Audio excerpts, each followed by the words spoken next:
இப்போது புதிய அறிமுகம் ஆச்சி ஹோட்டல் சாம்பார் 50 கிராம் ரூபாய் 20 மட்டுமே.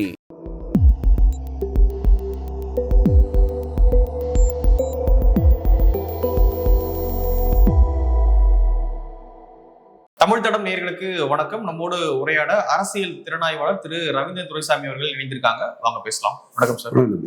ரீசெண்டா நீங்க முதலமைச்சர் எம்.கே. ஸ்டாலின் அவர்களை மீட் பண்ணியிருந்தீங்க. அந்த போட்டோ வந்து சமூக வலைதளங்கள்ல வைரல் ஆகிட்டு இருந்தது. ஸோ என்னன்னு ஒரு விளக்கம் தர முடியுமா? தாராளமா. தமிழக முதல்வர் மு.க. ஸ்டாலின் அவர்கள் காங்கிரஸ், கம்யூனிஸ்ட், முஸ்லீம் லீக், மனிதநேய மக்கள் கட்சி, விடுதலை சிறுத்தைகள் ஒரு கூட்டணிங்கிற அந்த மதசார்பற்ற கூட்டணியில் மிகவும் உறுதியான ஒரு பிரின்சிபிள்டு பொலிட்டிஷியன். அவர் ஒரு பிரின்சிபிள் பொலிட்டிஷியனுங்கிறத தமிழ் மண்ணில் முதல்ல டிக்ளேர் பண்ணது நாம தான். கலைஞர் கூட ஒரு அணியை அப்படி இப்படி பேசி எடுத்து மாற்றுவார். அப்படி இல்லாமல் உறுதியான ஒரு நிலையான கொள்கை கொண்ட ஒரு தலைவர் தான். மரியாதை நிமித்தம் அவரை நான் பார்த்தேன். என்னோட நண்பர்களும் மலரும் வந்திருந்தாங்க. அதை தொடர்பாக நேற்று எங்கள் அண்ணன் பொன் ராதாகிருஷ்ணனை சந்தித்து பேசினேன். ஒரு நிகழ்ச்சியான பாசமிகு சந்திப்பு. இந்துத்துவாக்காக தன் வாழ்க்கையை அர்ப்பணித்த ஒரு அண்ணன். அவர் இந்துத்துவாக்குள்ள அடைய வேண்டிய உயரம் இதோட அதிகம். அவர்கிட்ட பேசிட்டு இருக்கும்போது அவர் என்கிட்ட சொன்னது இதுதான். ஸ்டாலின் அவர் கொள்கையில் உறுதியாக இருப்பார் என்றாலும் நீ ஸ்டாலினை போய் சந்திச்சதை வந்து பிஎம்ஓ ரொம்ப சந்தோஷப்படுவாங்க. மோடி நம்மால் ஒருத்தன் ஸ்டாலினை சந்திச்சிருக்கிறாரு தமிழக முதல்வருங்கிறத இந்த 40 நிமிடம் பேசியிருக்காருங்கிறதுல Modi will be very happy. அது மட்டும் இல்லை, உன்னோட கருத்துக்கு பிஎம்ஓல பெரிய வெயிட்டேஜ் இருக்குது. இது மோடி இதை மகிழ்ச்சி அடைவாரு. மற்றவங்க எதுவும் பேசுனா அந்த விமர்சனத்தை பற்றி எல்லாம் நீ அக்கறை கொள்ளாத, அதை பற்றி கவலைப்படாத, அதை பற்றி நீ உதாசீனப்படுத்திட்டு போயிட்டுரு. நீ யாருங்கிறது உனக்கு தெரியும், எனக்கு தெரியும், நம்ம எப்படிங்கிறதும் நமக்கு தெரியும். We are the custodian of interreligions இருக்கக்கூடியவங்க. நாம மாற்று சிந்தனை கொண்ட முதல்வரை பார்த்தது மரியாதை நிமித்தமான சந்திப்பு. நம்ம உறுதியான நிலைப்பாட்டுக்கும் நம்ம அறிவாற்றலுக்கும் மதிச்சு அவரும் நம்மளை பார்த்துருக்காருன்னா அதை பிரதமர் உள்ளபடியே மகிழ்ச்சி அடைவாருங்கிறத பொன் ராதாகிருஷ்ணன் அண்ணன் நம்மகிட்ட சொன்னாரு. அதுவே நமக்கு ஒரு நம்ம உண்மைன்னு எனக்கு தெரியும். அண்ணனும் அந்த கருத்தை பகிர்ந்துகிட்டாரு என்கிட்ட. எம்.கே. ஸ்டாலின் அவர்கள் தேர்தல் தொடர்பாக எப்படி சிந்திக்கிறாரு, என்ன சொல்றாரு? இல்லை, அவரு அணியை இன்டாக்டா வச்சிருக்கிறாரு. மக்கள் உணர்வை தெரிஞ்சிருக்கிறாரு. ஒரு மிகப்பெரிய ஆர்கனைசர் அவர். கலைஞரை விடவும் மிகப்பெரிய ஆர்கனைசர். இப்போ நீங்க மேற்கு மண்டலத்தில் திமுக பலகீனம்னு சொன்னா கலைஞர் வந்து கூட்டணியில வச்சு பார்த்துக்கலாம் பாரு. ஸ்டாலின் அப்படி இல்லை. செந்தில் பாலாஜி ஒரு பெரிய ஆர்கனைசர், ஜெயலலிதா ஒரு பெரிய ஆர்கனைசர்.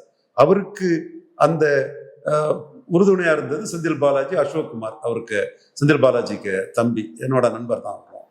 அவங்களோட அந்த கெப்பாசிட்டியை வந்து ஸ்டாலின் பயன்படுத்தி உள்ளாட்சி தேர்தலிலே ஒரு பெரிய வெற்றியை பெற்று அந்த பகுதியில் திமுகவுக்கு வளர்ச்சியை உறுதிப்படுத்தினாரு.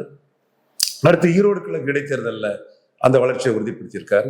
இப்போ உள்ள ஈரோடு கிழக்கு இடைத்தேர்தலும் ஸ்டாலினுக்கு அந்த பகுதியில் ஒரு பெரிய கூடுதல் வளர்ச்சி தான். நீங்க அதுக்குள்ள வந்து ஒரு இடைத்தேர்தல் தானே எல்லாரும்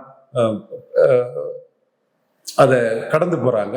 70 விழுக்காடு வாக்குக்கு மேல வந்ததும் பல சமூகங்கள் வாக்குகள் வந்து 100% போலரைசேஷன் ஆனதும் ஸ்டாலினுக்கு அது ஒரு பெரிய பிளஸ்.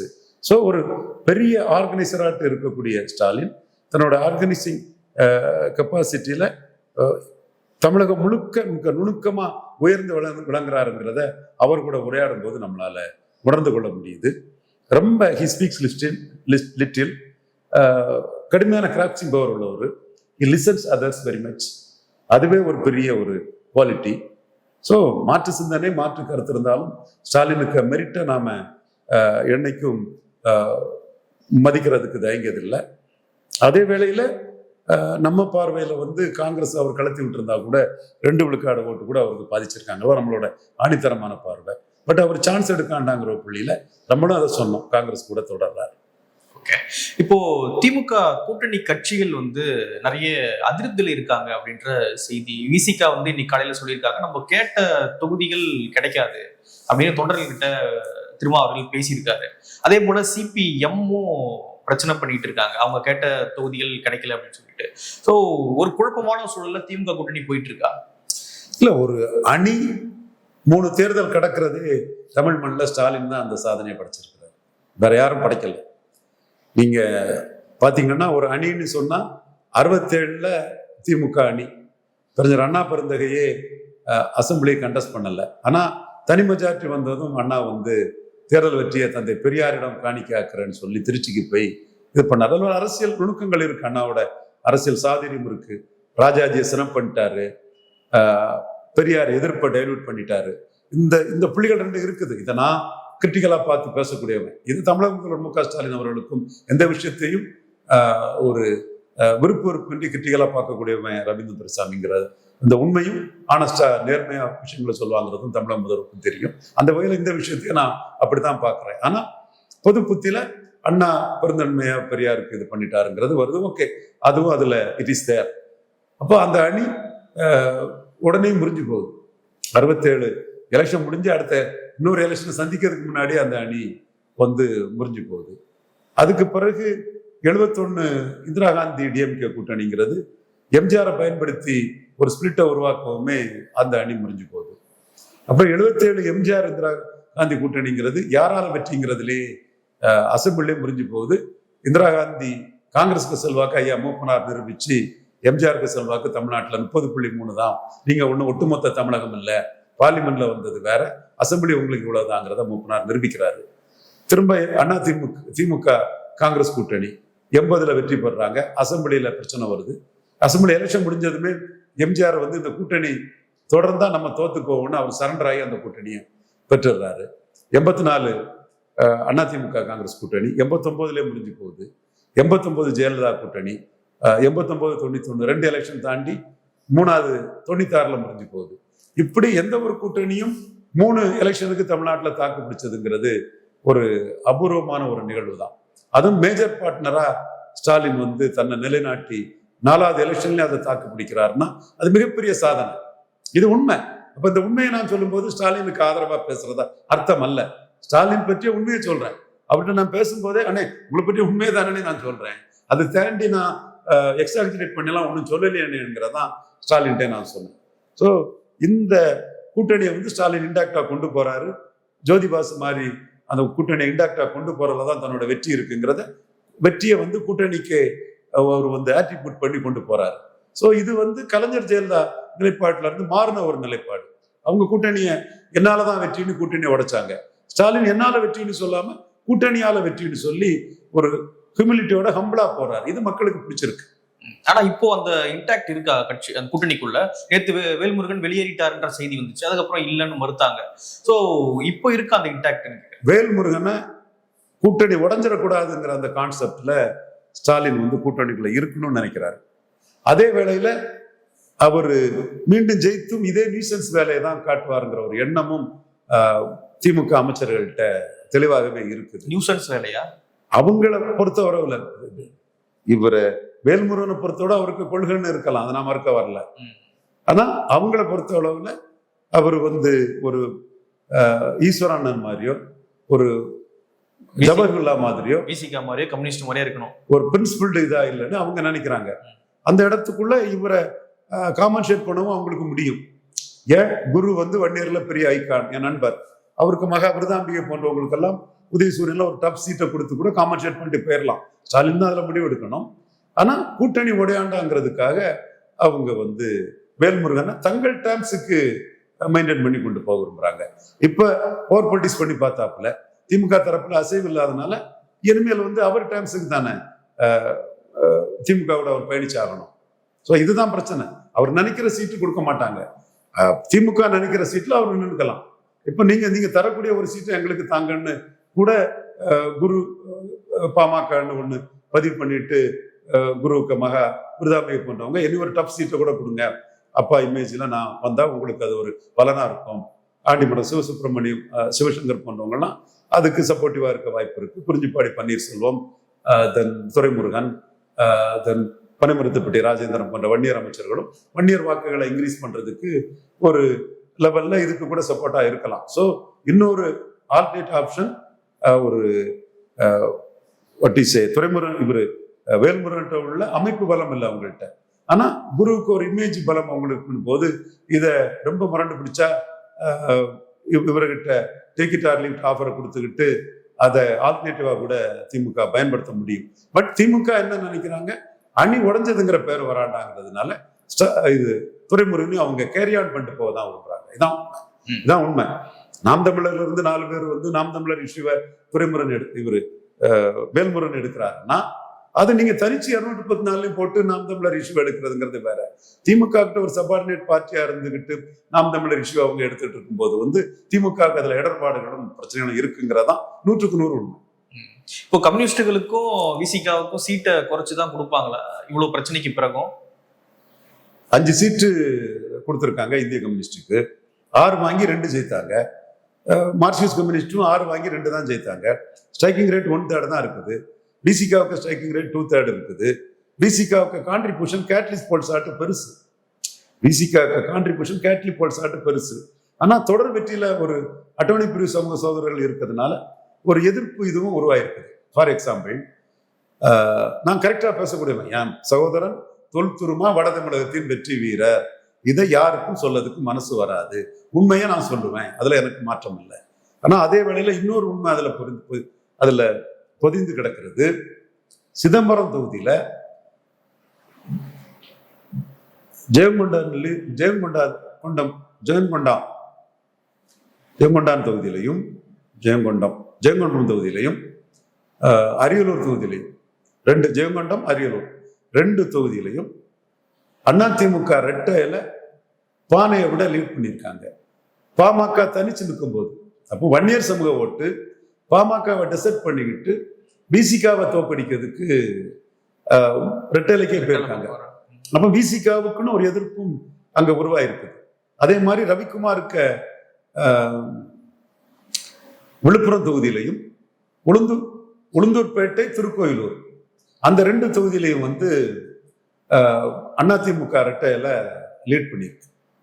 சோ அங்கேயும் பாமக நிற்குது, பாமகவே நிற்குது. இங்கேயாவது பாஜக பாமகவே நிற்குது. அப்படி இருந்த பிறகு கூட வாக்குகள் வந்து ரெட்டைலைக்கு போய் பிசிக அந்த 2 தொகுதியிலையும் கீழே வந்திருக்காங்கன்னா அதுக்காக பிசிகோட கான்ட்ரிபியூஷன் அந்த வெற்றி வீரர் அதை நான் மறுத்து பேச வரல. அவங்களுக்கும் ஒரு லெவல்ல எதிர்ப்பு உருவாயிருக்கு. சோ அதையும் திமுக கருத்துல கொண்டுதான் தங்களோட தொகுதி பங்கீட்டை முடிவு பண்ணுவாங்க. தவிர்க்க முடியாத சக்தி வெற்றி வீரர் ஹெவியா கான்ட்ரிபியூட் பண்றாங்க. இந்த அதிமுக எத்தனை தொகுதியில லீட் பண்ணியிருக்காங்க? ஒரு குமாரபாளையம், ஒரு எடப்பாடி, ரொம்ப லிமிடெட் தொகுதியில தான் அதிமுக லீட் பண்ணியிருக்காங்க. அப்படி லீட் பண்ணதுலே சிதம்பரத்துக்குள்ள 2 தொகுதி, விழுப்புரத்துல 2 தொகுதின்னா ஏதோ ஒரு வகையில் எதிர்ப்பு இவங்களுக்கு இருக்குது இல்லையா? ஆதரவுலையும் இருக்கு, எதிர்ப்பும் இருக்குது இல்ல.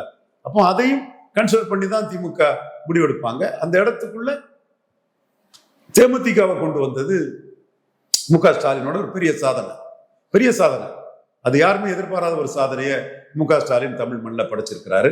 வெற்றி பெற்ற கூட்டணியோட இன்னொரு கட்சி வேணுமான்னு எல்லாரும் கேட்கும்போது 24 மக்களவை தேர்தலில் 2.7 விழுக்காடு எடுத்து எடப்பாடிக்கு ஒரு கூட்டணி கட்சியா இருந்த தேமுதிகவை எடப்பாடிக்கு பாமக தான் முக்கியம், அன்புமணி தான் முக்கியம்னு ஒரு முடிவு எடுக்கும் போது திமுக தங்கள் பக்கம் கொண்டு வந்தது ஒரு பெரிய சாதனை. இது திமுக அணியோட ஒரு பலத்தை கூட்டுறது மட்டுமல்ல, இன்னும் பல வகைகள்ல திமுகவுக்கு வந்து ஒரு சாதகத்தை கொடுக்கக்கூடியது. ஒரு காஸ்ட் கன்சால்டேஷன், பாஜக ஸ்ட்ராட்டஜியை முறியடிக்கக்கூடிய ஒரு தன்மை, இப்படி பல இதுல ஸ்டாலின் வந்து நுணுக்கமா தான் செயல்படுறாரு. இப்போ பிஜேபி வந்து தங்களோட கூட்டணி வைக்க கட்சிகளை வந்து விழுங்கிடுவாங்க, அவங்களை வந்து காலி பண்ணிடுவாங்க அப்படின்ற ஒரு கான்செப்ட் வந்து சொல்லப்படுது திமுகவால. ஆனா இப்போ பாத்தீங்க அப்படின்னா திமுக அந்த வேலையை பாக்குறாங்களோ அப்படின்னு சொல்லிட்டு எதிர் தரப்புல இருந்து கேள்விகள் எழுப்பப்படுது. ஏன்னா போன தடவை கூட்டணி கட்சிகள் கொடுத்த சீட்டை விட இந்த தடவை குறைச்சி கொடுக்குறீங்க அப்படின்னா நீங்களே ஒத்துக்கிறீங்க கூட்டணி கட்சிகள் வீக் ஆயிருக்காங்க அப்படின்னு சொல்லிட்டு.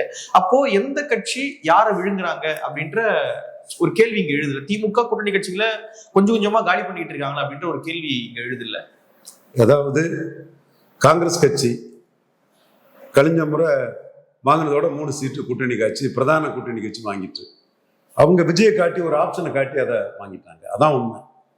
அரசியல்ங்கிறது லயன்ஸ் கிளப்போ ரோட்டரி கிளப்போ இல்லை, மூஸ் அண்ட் கவுண்டர் மூஸ்ல வரக்கூடிய ஒரு விஷயம். ஆர்ட் ஆஃப் பாசிபிலிட்டி, நெசிட்டி எல்லாத்தையுமே மையமா வச்சு வருது. சான்ஸ் எடுக்க முடியாது காங்கிரஸ் நெசிட்டின்னு ஸ்டாலின் நினைக்கிறாரு. 3 சீட்டு அதிகம் கொடுத்துருக்கிறாரு. பிசிகாவுக்கு எவ்வளவு சீட்டுங்கிறத பார்ப்போம். மற்றபடி அவர் வந்து தேமுதிக உள்ள வருது அவங்களுக்கு கணிசமான சீட்டு கொடுக்க வேண்டியது இருக்கு, அவங்களுக்கு ஆப்ஷன் இருக்கு. ஸோ அவங்க வர்றதுனால ஸ்ட்ரைக்கிங் ரேட் கூடுது. ஸோ ஸ்ட்ரைக்கிங் ரேட் கூடுதுங்கிறத அவர் சொல்றாரு. 2 கம்யூனிஸ்டும் 6 தொகுதிக்கு 2 தானே ஸ்ட்ரைக்கிங் ரேட் இருந்தது. 1/3 ஸ்ட்ரைக்கிங் ரேட் அவங்களுக்கு கம்மி இல்லை. முஸ்லீம் லீக்குக்கு 3 சீட்டும் போயிட்டு இல்லை, ஸ்ட்ரைக்கிங் ரேட்ல 0 இல்லை. அவங்களுக்கே 2 கொடுத்துருக்கிறாரு. ஈஸ்வரன் அண்ணனுக்கு 3 அண்ணன் மட்டும் தானே ஜெயித்தாரு, அவங்களுக்கு 2 கொடுத்துருக்காங்களே. ஒரு லாஜிக்காக தான் கொடுக்குறாங்க. இது ஸ்ட்ரைக்கிங் ரேட்டு நெசசிட்டி, வேற ஆப்ஷன் இல்லாதது. வேற ஆப்ஷன் இருந்ததுன்னா முடியாது. இப்ப பாஜக அந்த இடத்துல தான் ஏமாந்துட்டாங்க. நாம தான் பாஜகவுக்கு ஒரு ஆப்ஷனை ஓபன் பண்ணணும். அண்ணாமலையும் நாமளும் தான் ஓபன் பண்ணணும். 8 விழுக்காடு சீமான் சம்மதிச்சார், நான் சம்மதிக்கல. சீமான் 18 விழுக்காடு என்டிஏ சீமான சிஎம் கேண்டிடேட் ஆச்சோன்னா, எடப்பாடி 20 விழுக்காடு எடப்பாடியை 3வது தள்ளிடலாம், தமிழ்நாடு அரசியல்ல மாற்றத்தை கொண்டு வந்துடலாம் நம்ம சொன்னோம். பாஜக அலர்ட்டா இருக்கல்ல. எடப்பாடி கூட கூட்டணி பேசும்போது, அண்ணாமலை நீக்கும் போது அப்பவே சீட்டை முடிவு பண்ணியிருக்கணும். டாக்டர் ராமதாஸ் முடிவு பண்ற மாதிரி. அதுல ஆன்டி ஸ்டாலினா பேசின ஒரு தரப்பு அதுல கோட்டை விட்டுட்டு போயிட்டாங்க. இதுதான் பாஜகவுக்கு இந்த இடத்துக்குள்ள எடப்பாடி டஃபா பார்கெயின் பண்ணிட்டு போயிட்டு இருக்காப்புல. இந்த இடம் ஒரு ஆப்ஷன் இருக்கு, அண்ணாமலையை நீக்கும் போது அதை கோட்டை விட்டுட்டாங்கன்னு நினைக்கிறேன். என்ன சீட்டு வருதுன்னு பார்ப்போம், பொறுத்திருந்து பார்ப்போம். இப்போ அடுத்ததாக அதிமுக கூட்டணி அமித்ஷா அவர்களை மீட் பண்றாரு, டெல்லி போயிட்டு இபிஎஸ் அவர்கள். இன்னும் ஓரிரு நாட்கள்ல உறுதி செய்யப்பட்டுரும் தொகுதி பங்கீடு அப்படின்னு இபிஎஸ் அவர்கள் சொல்றாரு. ரொம்ப மகிழ்ச்சியாக கான்பிடண்டா இபிஎஸ் அவர்கள் பேசுறாங்க. கான்பிடண்டா இருக்கா ஏடிஎம்கே கூட்டணி? எடப்பாடி டஃப் பார்கெய்னர், எந்த பார்கெய்னிங்லும் இதுவரை தோக்கல்ல. அவர் கவுண்டர் பண்ணுவாரு. எதிர் எடப்பாடியார் எலெக்ஷன் எல்லாமே நான் சொன்னது சரியாச்சு. நம்ம ஆளுங்க அண்ணாமலை நீக்கும் போது தொகுதி எண்ணிக்கையை என்ஷூர் பண்ணிட்டு வாங்கியிருக்கணும். நம்ம அண்ணாமலை நீக்க கூடாதுன்னு தான் ஃபைட் பண்ணமே தவிர, நீக்கினா தொகுதி என்ஷூர் பண்ணிட்டு நீக்கணுங்கிற அந்த செகண்ட் தாட் நமக்கு போகல. நம்மகிட்டயும் அதுல ஒரு தப்பு இருக்கு. நமக்கு நீக்கவே மாட்டாங்க, நீக்க கூடாதுங்கிறதுலே ஃபைட் பண்ணிட்டு இருந்தோமா. ஒருவேளையில நீக்கினா சீட்டை என்ஷூர் பண்ணிட்டு நீக்குங்கன்னு சொல்றதுக்கு நம்மளும் மறந்துட்டோம். ஸோ அதை எடப்பாடி சாதகமா ஆட்டி வச்சுக்கிட்டு டஃப் பார்கெய்னரா 11.4 விழுக்காடு வாக்குக்குள்ள சீட்டை கொடுக்க மாட்டாரு. ஒரு 4 விழுக்காடுக்குள்ள சீட் தான் கொடுப்பாரு. அது பெரிய அளவுல சீமானுக்கு பெரிய பூஸ்டை கொடுக்கும். இந்து நாடார்கள் மோடி பிரதமர் வாக்களிச்சவங்க சீமானுக்கு வாக்களிக்க வாய்ப்பு இருக்கு. முகலத்தோர் சீமானுக்கு வாக்களிக்க வாய்ப்பு இருக்கு. பிராமணர்கள் சீமானுக்கு வாக்களிக்க வாய்ப்பு இருக்கு. சௌராஷ்டிரார்கள் 8 யாதவர் கேண்டிடேட்டை போட்டறனால யாதவர்கள், இதெல்லாம் பிஜேபிக்கு பலமே 4 விழுக்காடு தான் என்று எடப்பாடி மூட்டை கட்டும் போது மீதி 8 விழுக்காடு வாக்கும் சீமானுக்கு பெரிய அளவுக்கு திமுகவையும் அதிமுகவையும் ஏத்து நிற்கக்கூடிய கட்சிங்கிற அடிப்படையில சீமானுக்கு பெரிய பூஸ்ட் கிடைக்க வாய்ப்பு இருக்கு. ஆர்கேனர்ல கோழை நாய்கள் நோட்டாக்கில போனனாலதான் தமிழ் தேசியம் எழும்புது. அதே மாதிரி விக்கிரவாண்டியில பாமக வன்னியர்களை நம்பி நின்ன என்டிஏ ஈரோடு கிழக்குல கோழை நாய்கள் களத்தை விட்டு ஓடிட்டுன்னு சீமான் கேவலமா பேசக்கூடிய அளவுல தான் சீமான் எமர்ஜ் ஆகிறாரு. அந்த நிகழ்வு திமுக வேண்டாம் அதிமுக வேண்டாங்கிற அந்த வாக்காளர்கள் தெளிவா சீமான் பக்கம் போவாங்க. எடப்பாடி சுமார் 12 விழுக்காடு வாக்குக்கு 4 விழுக்காடு தான் சீட்டு கொடுப்பாரு. மீதி 8 விழுக்காடு அவருக்கு விழாதுங்கிறதா என்னோட கருத்து.